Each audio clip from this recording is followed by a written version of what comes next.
Around the world, a handful of pilots have faced this exact moment. Hydraulic failure, electrical faults, or simple mechanical jams can turn a normal landing into a test of precision. Yet time after time, they've proven that training and calm decision-making can make the difference between a crash and survival. In this documentary, we look at real flights that touch down against all odds.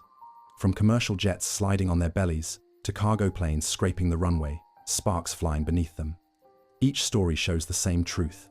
Discipline, teamwork, and clear thinking can keep hundreds of lives safe, even when the gear never comes down. If you want to see how skill overcomes failure, stay with us, like the video, and subscribe for more true aviation stories. It was November the 1st, 2011. LOT, Polish Airlines, Flight 16, was on the final leg of a long journey from Newark to Warsaw.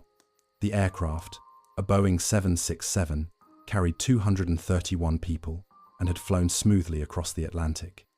As the city lights came into view below, everything looked routine. Captain Tadeusz Rona and First Officer Jerzy Swak began the standard descent checklist. When they reached the landing gear step, Rona moved the lever down. The cockpit stayed silent. The green lights confirming gear lock never appeared. He tried again. Still, nothing. At first, the crew suspected a sensor fault.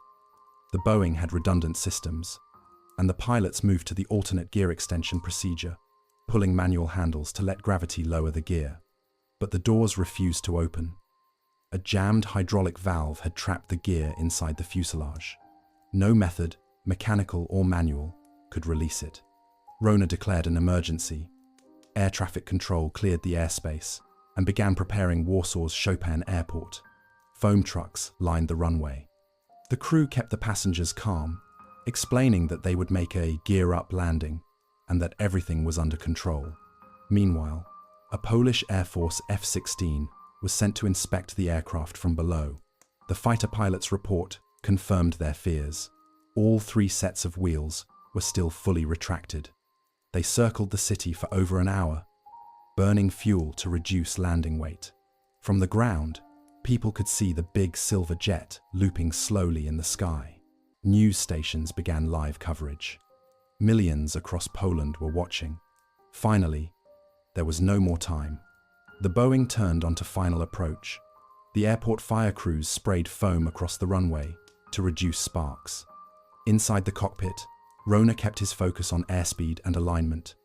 With no landing gear, even a small error could mean disaster. The aircraft crossed the threshold perfectly level. A moment later, the fuselage touched the foam-covered concrete with a flash of sparks. The Boeing slid straight and smooth, leaving a trail of smoke behind it, but staying completely under control. When it came to a stop, there was silence for a few seconds, then applause. Every passenger survived without injury. The evacuation was calm and orderly. On television, the footage replayed again and again, a massive jet, gliding safely onto its belly, controlled to the very end. Investigators later found that a hydraulic hose in the central gear system had ruptured earlier in the flight. When fluid leaked out, the alternate extension system was disabled too. It was a rare combination of failures, but the crew handled it exactly as training dictated. Captain Rona became a national hero overnight. His composure and precision under pressure were praised worldwide. He later said in interviews, "It was just another landing, only without wheels." The aircraft was repaired and returned to service, earning the nickname Phoenix from the Polish public. The landing of LOT Flight 16 remains one of aviation's clearest examples of professionalism in the face of total system failure. A reminder that when everything mechanical stops working, discipline still keeps the airplane flying. It was September the 21st, 2005. JetBlue Flight 292 had just departed from Burbank, California, bound for New York. The aircraft, an Airbus A320, climbed smoothly through a clear blue sky. Inside the cabin, the mood was relaxed. Families, business travelers, and a few off-duty crew members settled in for the cross-country flight. But as the jet climbed past 6,000 feet, a small warning illuminated on the flight display. Landing gear disagree. Captain Scott Burke and First Officer Kyle Sheets checked the indicators again. The nose gear showed extended and turned 90 degrees sideways, locked perpendicular to the direction of travel. No matter what they did, it wouldn't straighten or retract. They stopped the climb and leveled off. The crew contacted air traffic control and requested to hold while they diagnosed the problem. The Airbus had a built-in camera near the landing gear. On their cockpit display, the image confirmed what they feared. The nose wheels were twisted sideways, pointing left instead of forward. If they attempted a normal landing, the wheels would likely burst instantly and could cause the nose to collapse.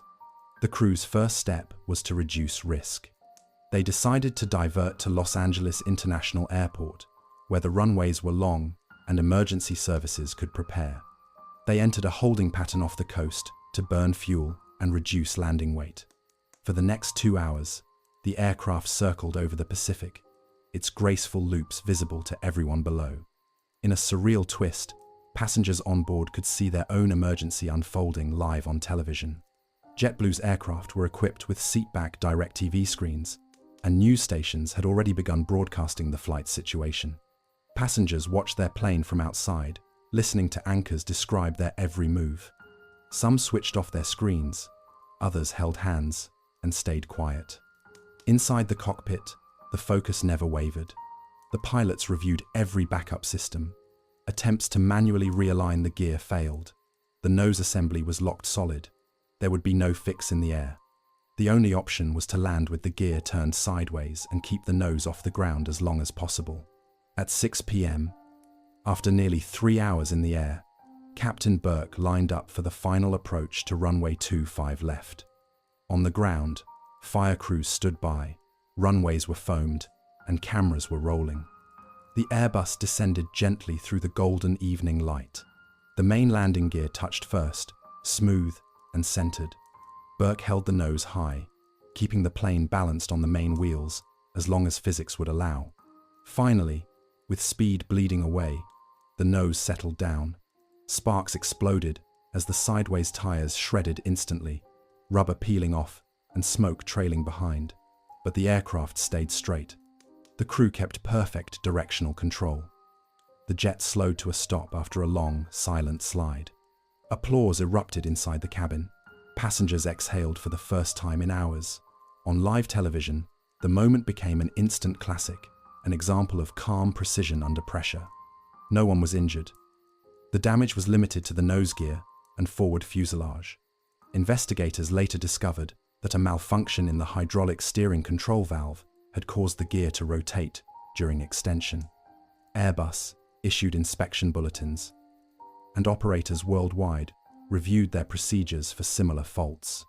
For JetBlue, the incident became one of the most widely viewed aviation moments of the decade, a live broadcast of professionalism and control. Captain Burke's voice during the post-flight briefing was steady. "The airplane did exactly what it was supposed to do," he said, and so did the crew. The image of JetBlue Flight 292 sliding down the runway, sparks flying under the nose, remains one of modern aviation's most unforgettable lessons in composure, teamwork, and flawless execution under the eyes of the entire world. It was August the 15th, 2019, a warm morning near Moscow. Ural Airlines Flight 178, an Airbus A321, began its takeoff roll from Zhukovsky International Airport, bound for Simferopol. Everything was normal, engines spooling smoothly, the runway lights flashing by, the nose lifting gently. In seconds, the jet was airborne. Then came the birds. A flock of gulls struck the aircraft just seconds after rotation. Loud thuds echoed through the cabin as multiple impacts hit both engines. Flames burst from the left engine, and vibrations shook the entire airframe. The right engine surged violently, then began losing power. Inside the cockpit, alarms erupted. Dual engine failure. Altitude only 200 feet. Captain Damir Yusupov and First Officer Georgy Murzin had mere seconds to act. There was no time to climb. no chance to turn back. The aircraft was too heavy, the engines too damaged, and the runway already behind them. The only option was ahead, a flat cornfield stretching beyond the suburbs. Yusupov pushed the nose slightly down to keep airspeed. The left engine failed completely. The right barely produced thrust. The Airbus became a glider. "Gear down, flaps full," Yusupov ordered. The aircraft descended silently toward the field. Through the cockpit windows, rows of corn flashed closer. The crew armed the evacuation slides and shut off fuel and electrical systems to prevent fire on impact. At 6:44 a.m., barely a minute after takeoff, the A321 touched the ground, gear still extended, engines dead. The plane skidded through the cornfield, plowing a long, even trail. Stalks tore away under the wings as the aircraft slowed and came to rest in silence. For a few moments, no one moved. Then voices filled the cabin. "Evacuate!" The crew opened the exits, and passengers slid down onto the soft soil. The smell of fuel hung in the air, but there was no fire. Within minutes, all 233 people were outside safe, stunned, and standing in a cornfield. The scene became one of the most widely shared aviation images in years. A full-size jetliner, resting intact among green stalks under a summer sky. News helicopters hovered overhead, broadcasting the landing live. Across Russia and around the world, the story spread another miracle landing. But this one, not on a river or runway, but on farmland just a few miles from the airport. Investigators later confirmed what the crew already knew. Both engines had ingested multiple gulls at high speed, destroying the compressors. The bird strikes occurred so low that even the best-case scenario gave them no time to turn back. The captain's choice to land straight ahead saved every life on board. Captain Yusupov, a former glider pilot, said afterward, "It wasn't heroism, it was training. When there is no altitude, you use what you have." His calm voice during the event guided both the cockpit and cabin. The flight attendants coordinated the evacuation without panic, moving every passenger to safety in under a minute. In Russia, the pilots were honored as national heroes. Aviation authorities later named the event one of the safest dual-engine failures ever managed after takeoff. The cornfield itself became a symbol of precision under pressure, a reminder that survival often comes down to clear thinking in the quiet seconds after chaos begins. Today, the remains of the aircraft have been preserved as a training reference for pilots. And for passengers, the story of Ural Airlines Flight 178 stands as proof that even when both engines fall silent, professionalism and discipline can still bring everyone home. It was August the 15th, 2019, a warm morning near Moscow. Ural Airlines Flight 178, an Airbus A321, began its takeoff roll from Zhukovsky International Airport, bound for Simferopol. Everything was normal, engines spooling smoothly, the runway lights flashing by, the nose lifting gently. In seconds, the jet was airborne. Then came the birds. A flock of gulls struck the aircraft just seconds after rotation. Loud thuds echoed through the cabin as multiple impacts hit both engines. Flames burst from the left engine, and vibrations shook the entire airframe. The right engine surged violently, then began losing power. Inside the cockpit, alarms erupted. Dual engine failure. Altitude only 200 feet. Captain Damir Yusupov and First Officer Georgy Murzin had mere seconds to act. There was no time to climb, no chance to turn back. The aircraft was too heavy, the engines too damaged, and the runway already behind them. The only option was ahead, a flat cornfield stretching beyond the suburbs. Yusupov pushed the nose slightly down to keep airspeed. The left engine failed completely. The right barely produced thrust. The Airbus became a glider. "Gear down, flaps full," Yusupov ordered. The aircraft descended silently toward the field. Through the cockpit windows, rows of corn flashed closer. The crew armed the evacuation slides and shut off fuel and electrical systems to prevent fire on impact. At 6:44 a.m., barely a minute after takeoff, the A321 touched the ground, gear still extended, engines dead. The plane skidded through the cornfield, plowing a long, even trail.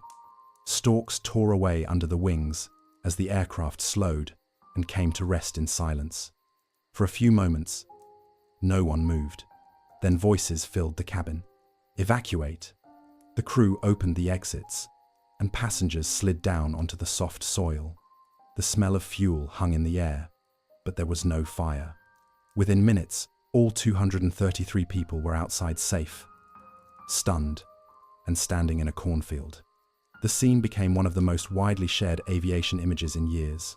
A full-size jetliner, resting intact among green stalks under a summer sky. News helicopters hovered overhead, broadcasting the landing live. Across Russia and around the world, the story spread another miracle landing. But this one, not on a river or runway, but on farmland just a few miles from the airport. Investigators later confirmed what the crew already knew. Both engines had ingested multiple gulls at high speed, destroying the compressors. The bird strikes occurred so low that even the best-case scenario gave them no time to turn back. The captain's choice to land straight ahead saved every life on board. Captain Yusupov, a former glider pilot, said afterward, "It wasn't heroism, it was training. When there is no altitude, you use what you have." His calm voice during the event guided both the cockpit and cabin. The flight attendants coordinated the evacuation without panic, moving every passenger to safety in under a minute. In Russia, the pilots were honored as national heroes. Aviation authorities later named the event one of the safest dual-engine failures ever managed after takeoff. The cornfield itself became a symbol of precision under pressure, a reminder that survival often comes down to clear thinking in the quiet seconds after chaos begins. Today, the remains of the aircraft have been preserved as a training reference for pilots. And for passengers, the story of Ural Airlines Flight 178 stands as proof that even when both engines fall silent, professionalism and discipline can still bring everyone home. It was May the 2nd, 2006, morning rush hour at Chicago O'Hare International Airport, one of the busiest airfields in the world. American Airlines Flight 975, a McDonnell Douglas MD-80, had just taken off for St. Louis with 89 passengers and 5 crew members. The climb was smooth, the weather clear, and everything about the flight was ordinary until the pilots tried to raise the landing gear. Almost immediately after departure, the crew heard a heavy thud, followed by an amber nose gear disagree light on the annunciator panel. The gear lever was in the up position, but the nose gear wasn't fully retracted or locked. The pilots recycled the gear system, trying again, down, then up. The warning stayed on. Captain David Edwards and his first officer ran through the abnormal gear procedure. The MD-80 was an older design, driven by hydraulic systems rather than advanced electronics. A mechanical jam or misalignment was possible. They extended the gear again for inspection, but this time, the nose gear refused to move at all. It was stuck halfway. Controllers at O'Hare instructed them to climb to a safe altitude and enter a holding pattern over Lake Michigan while they worked the problem. For nearly an hour, the aircraft circled slowly over the shoreline as maintenance teams and flight operations were contacted. Multiple attempts were made to extend the nose gear manually using the alternate system, but it remained unresponsive. At this point, the captain declared an emergency. The flight diverted back to O'Hare, where one of the longest runways in North America awaited. The crew decided on a partial gear landing, main wheels only, nose gear up. As the aircraft approached Chicago, news helicopters were already in the sky. Television stations interrupted their regular broadcasts to cover the event live. Cameras tracked the silver MD-80 glinting in the sunlight as it made slow, deliberate turns toward runway 28 center. Inside the cabin, passengers were told what was about to happen. The announcement was calm and clear. "We are going to make a precautionary landing. Please remain seated, brace on command, and follow the crew's instructions." The atmosphere was tense, but quiet. At 10:45 a.m., the MD-80 lined up for final approach. From the ground, The aircraft looked perfectly normal. Flaps down, main gear extended, nose slightly high. In the cockpit, the captain reminded his first officer to cut the engines just before touchdown to reduce the risk of sparks igniting fuel. Fire crews waited on both sides of the runway. Foam already spread along the center line. The jet crossed the threshold. The main wheels touched down first, soft and centered. The pilots held the nose high as long as possible, allowing speed to bleed off naturally. Then, with the engines at idle, the nose slowly dropped. When it finally met the runway, the metal undercarriage scraped the concrete, sending a shower of sparks trailing behind. But the airplane stayed completely stable. It rolled straight down the runway, slowing gradually until coming to a stop near the intersection. Within seconds, the fire trucks surrounded it. The pilots shut down all systems, and the cabin crew began an orderly evacuation through the rear doors. Every person on board walked away uninjured. The only damage was a scraped underside beneath the cockpit. From the air, live television showed the MD-80 sitting motionless on the runway, nose resting just above the surface, smoke dissipating in the wind. The footage replayed across every major U.S. network that afternoon, an image of calm, control, and professionalism. The investigation later confirmed that the cause was a jammed nose gear actuator assembly. A small fracture in the hydraulic piston rod had prevented extension. The problem was mechanical, unpredictable, and nearly impossible to detect in routine inspections. Despite the failure, the crew's actions were textbook. They followed procedures step by step, used clear communication with both the cabin and control tower, and executed a perfect main gear landing. The aircraft was repaired and returned to service within weeks. For viewers, it was one of those rare moments when aviation precision played out live, where millions could see the difference between panic and procedure. The pilots' calm voices over the radio, the steady flare, the sparks, and the safe stop on a Chicago runway all told the same story.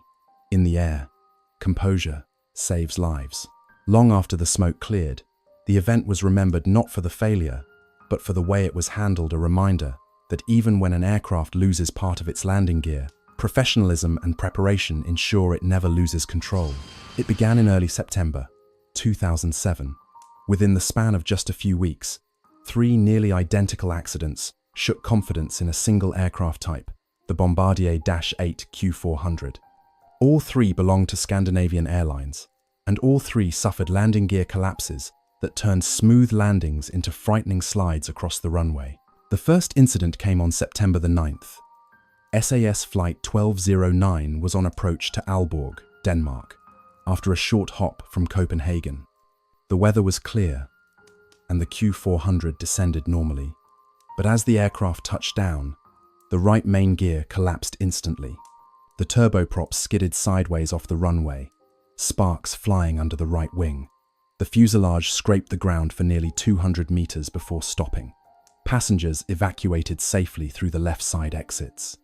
No fire, no fatalities, but the cause was a mystery. Investigators discovered that a retaining bolt in the landing gear actuator had fractured due to corrosion. It was a part few ever saw during maintenance, deep inside the mechanism. SAS grounded part of its -8 fleet for inspection and replaced the suspect components. Just 3 days later, before the public had even absorbed the news, another accident struck. On September the 12th, SAS Flight 1209 from Bergen to Copenhagen reported problems extending the right main gear during descent. The crew executed multiple approaches, using both normal and alternate systems, but the gear remained jammed.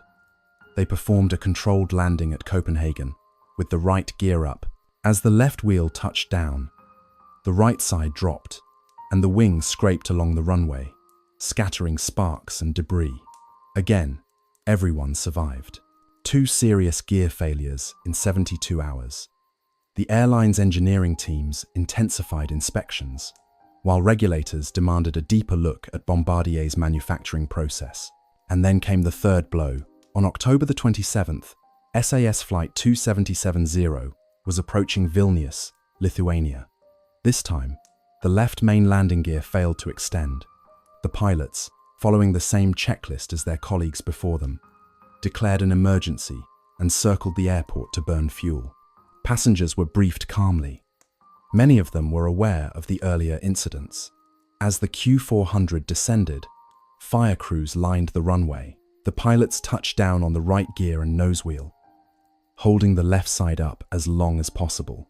When it finally came down, the fuselage struck the ground, sliding straight but violently until stopping amid a spray of sparks. For the third time, no one was killed. But for SAS, it was the end of patience. The airline immediately grounded its entire Dash 8 fleet, 27 aircraft in total, and demanded a permanent fix from Bombardier. Within weeks, Scandinavian Airlines announced it would retire the type completely, citing confidence and safety concerns. The investigation findings painted a complex picture. The landing gear attachment bolts, used in several aircraft, had been improperly treated against corrosion, leading to microscopic cracks that grew over time. Moisture intrusion and northern European climate conditions accelerated the wear. The failures were not due to maintenance error but a design oversight. Bombardier responded quickly, issuing a series of worldwide airworthiness directives. Operators were required to inspect and replace suspect bolts and fittings across hundreds of Dash 8 Q4, hundreds in service. For a time, the aircraft's reputation suffered badly. Headlines called it the plane that can't land. Yet the story also became a case study in transparency and decision-making. SAS's swift grounding of its entire fleet set a precedent for how airlines handle systemic technical issues. Regulators praised the company for prioritizing safety over operational cost. Inside aviation circles, pilots who had flown the Dash 8 defended its handling and ruggedness, noting that all three landings, despite gear collapses, were controlled, survivable, and perfectly executed. Each crew had faced asymmetric gear failure at low altitude and still managed to keep the aircraft upright and intact.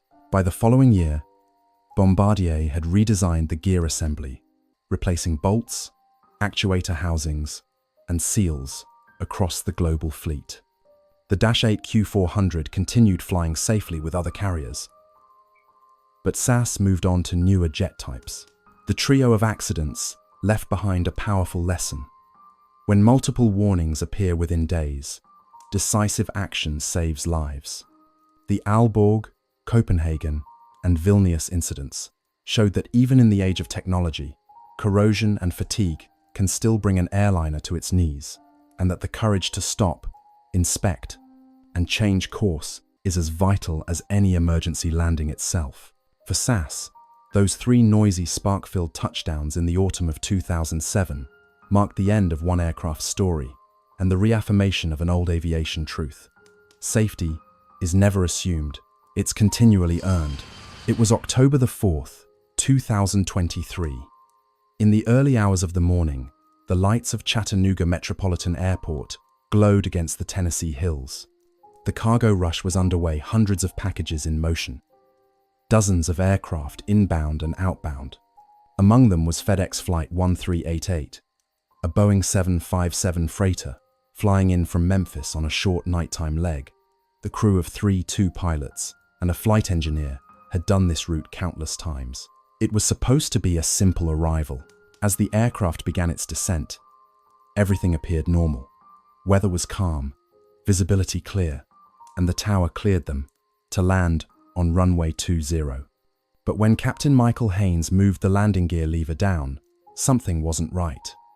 The familiar hydraulic sound of the gear deploying didn't come. The indicator lights stayed dark. The crew tried again. Nothing. A master warning illuminated. Landing gear disagree. The green confirmation lights that normally showed gear down and locked were blank. The pilots immediately stopped the approach and climbed back into holding altitude. In the cockpit, they ran through the checklist from memory first, then again line by line. They attempted the alternate extension system, using the backup hydraulic circuit meant for exactly this situation. But it too failed. The Boeing's central hydraulic line had suffered a rupture somewhere near the main gear actuator, leaving both the primary and alternate systems without pressure. The landing gear was trapped in the up position. They contacted FedEx dispatch and maintenance control, describing the situation in calm, clipped tones. "We've lost hydraulic pressure.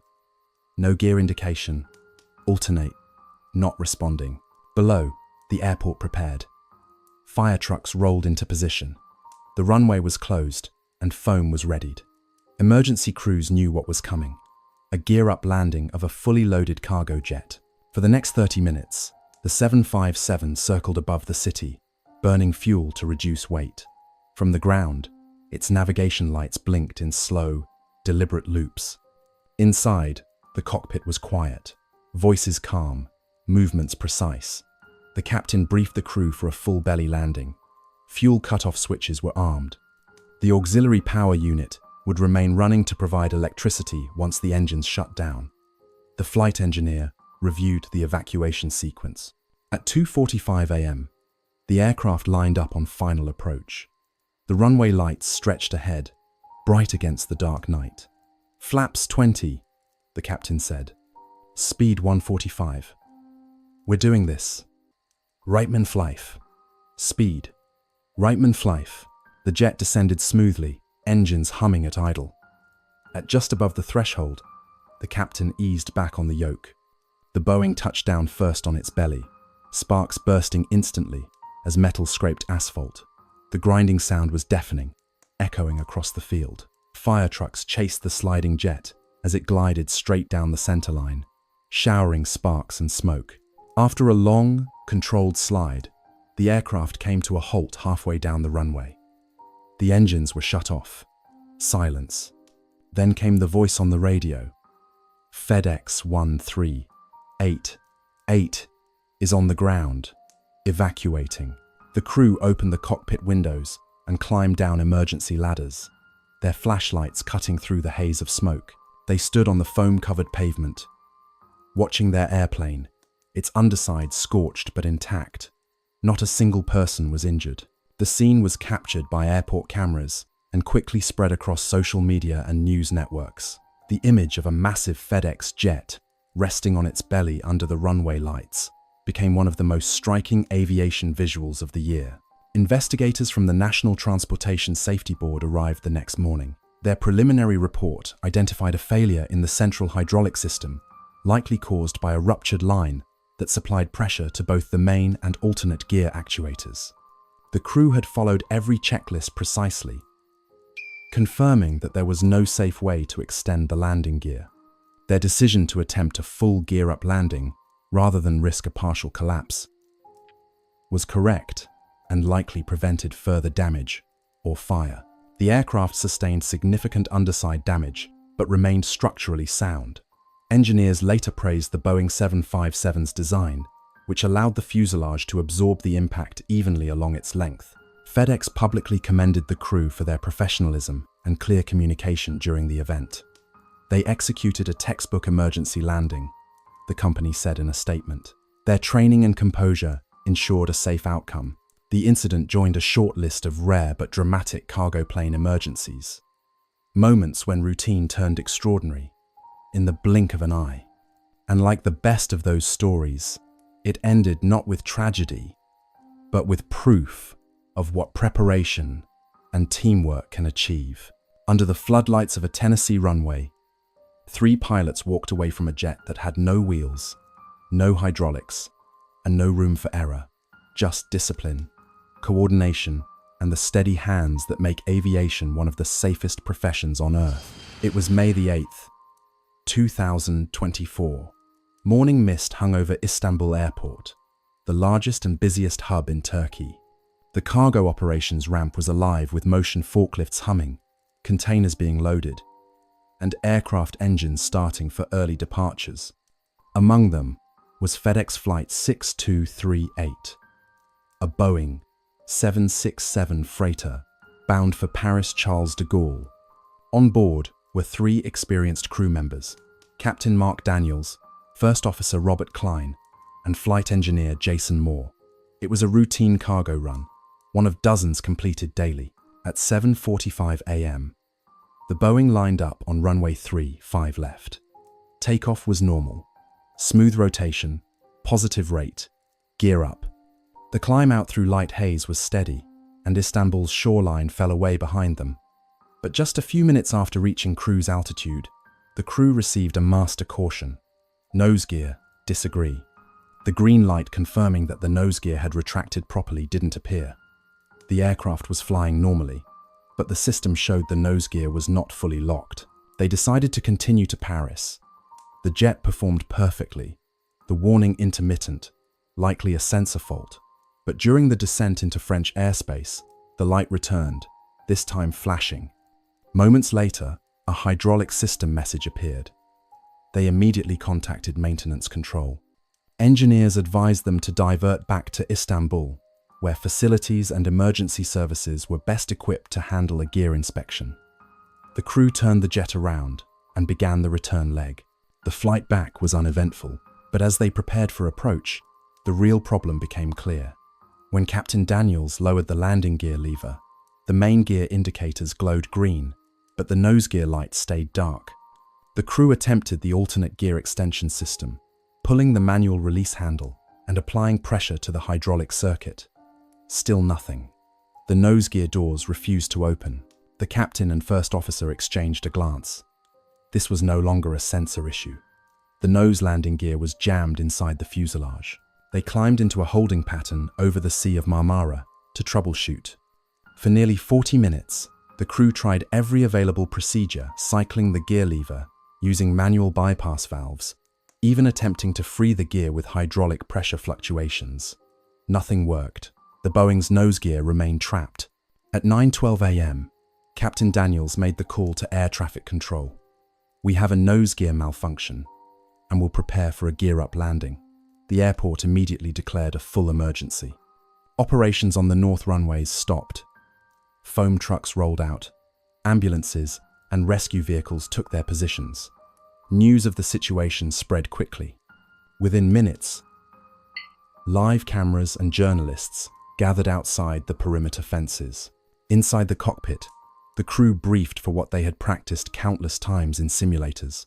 The plan was to land on the main gear, keep the nose off the ground as long as possible, and then lower it gently once speed dropped.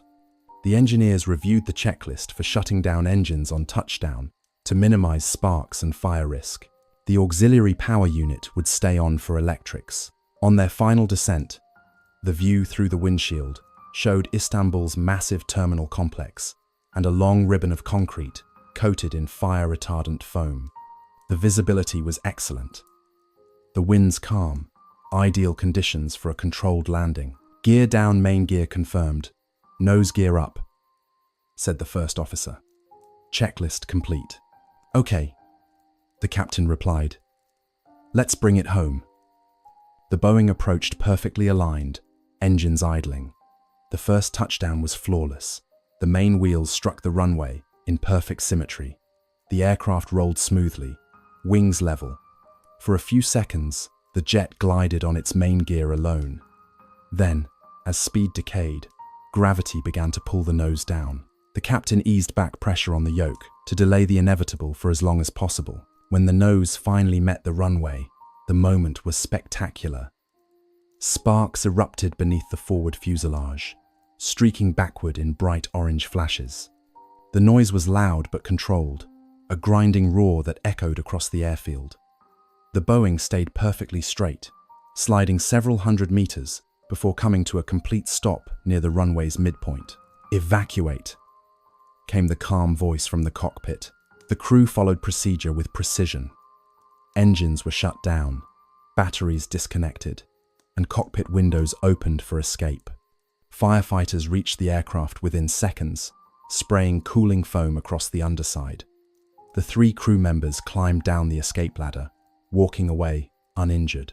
From the observation decks and media platforms, cameras captured every moment. Within minutes, the footage spread worldwide. A FedEx cargo jet, nose pressed to the ground, smoke rising under its belly, surrounded by rescue crews. It was an image of professionalism, not panic. The runway was closed for hours as engineers inspected the damage. The underside of the nose section was scraped and burned, but structurally intact. Boeing engineers later confirmed that the aircraft's design had absorbed the forces exactly as intended, protecting the cockpit and avionics bay. The following day, aviation authorities released preliminary details. A failure in the nose gear's hydraulic actuator had prevented extension. A secondary valve, meant to open the gear doors, had jammed in place, likely due to debris or a mechanical fracture. It was an extremely rare dual failure. FedEx commended the crew publicly for their composure. They followed every step by the book, the company's statement read. This was a textbook example of training and discipline in action. The incident became one of the most viewed aviation videos of the year. Online, millions watched the 767 touch down gracefully before setting its nose down in a shower of sparks. Commentators called it the perfect crash landing, a demonstration of how control and calm decision-making can turn a critical emergency into a safe outcome. By evening, the runway had reopened. The damaged Boeing was towed away for repairs, its purple and orange tail glinting in the sun. For the crew, it was just another night's work, one they would never forget. Captain Daniels later summed it up simply: when the gear doesn't come down, you trust your checklist, trust your crew, and fly the airplane. That's all you can do. And that's exactly what they did. FedEx Flight 6238 reminded the world why pilots train for the impossible.